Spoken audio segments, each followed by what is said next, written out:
Bonjour à tous, à l'affiche, la Renault Clio, on l'a essayé et on vous dit ce qu'on en pense en vidéo. À découvrir aussi le Skoda Muntiaq, la Seat Mii électrique et on vous embarque pour un tour du Nürburgring en Volkswagen ID.R, nouvelle référence des véhicules 100% électriques sur l'exigeant circuit allemand.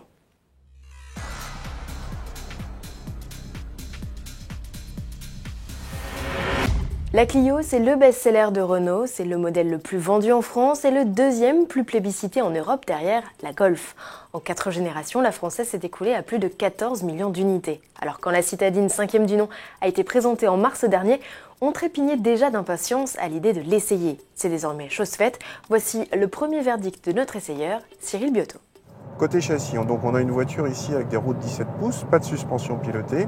La première chose qu'on ressent sur les petites routes de montagne sur lesquelles on a réalisé notre essai, c'est une direction plus directe qu'avant, avec un train avant un petit peu plus mordant. Il y a aussi moins de mouvement de caisse.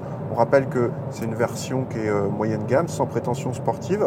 Cette version moyenne gamme, elle est plus dynamique qu'avant, plus agile, plus d'agréments de conduite. En contrepartie, on perd un petit peu en confort.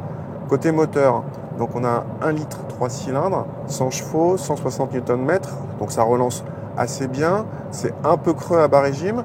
Heureusement, la commande de boîte est plutôt agréable, c'est une boîte 5.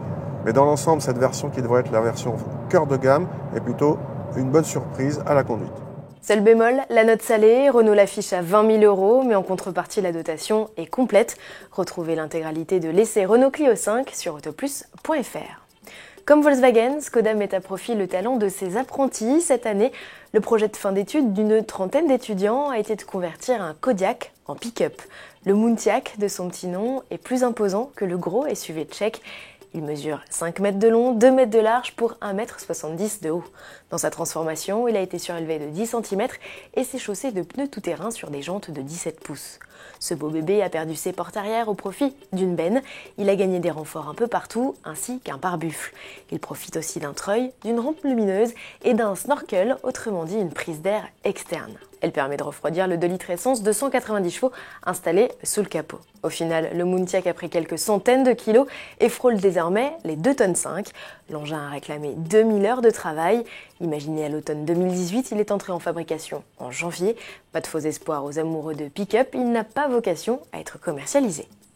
Seat se lance à son tour dans l'électrique en attendant l'arrivée d'une compacte zéro émission à l'échappement, cousine de la Volkswagen ID.3, c'est la mini citadine Mii qui ouvre les hostilités. La puce reçoit un moteur de 83 chevaux, le même que la récente Skoda Citigo IEV. Elle affiche une autonomie comparable de 260 km selon le nouveau cycle WLTP. Commercialisée dès la fin de l'année, elle sera proposée à un prix équivalent à celui d'une Mii Essence, précise le constructeur, qui arrête simultanément la production de sa mini citadine à moteur thermique. La puce pourra être réservée dès le mois de septembre, Seat la proposera également à la location. Et à propos d'électrique, Volkswagen se rachète une conduite depuis le Dieselgate, à tel point que le constructeur vient de signer le record sur l'exigeant tracé du Nürburgring avec son prototype ID.R. Le pilote français Romain Dumas a bouclé les 20 km de piste en 6 minutes, 5 secondes et 336 millièmes. C'est le deuxième meilleur temps absolu derrière la Porsche 919 hybride Evo, prototype de course des 24 heures du Mans qui avait signé un chrono sous la barre des 5 minutes. Le précédent record pour une auto électrique, lui, était détenu par la supercar chinoise NIO EP9.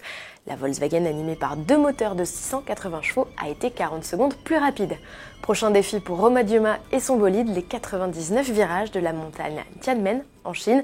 Le challenge est prévu pour le mois de septembre. À demain.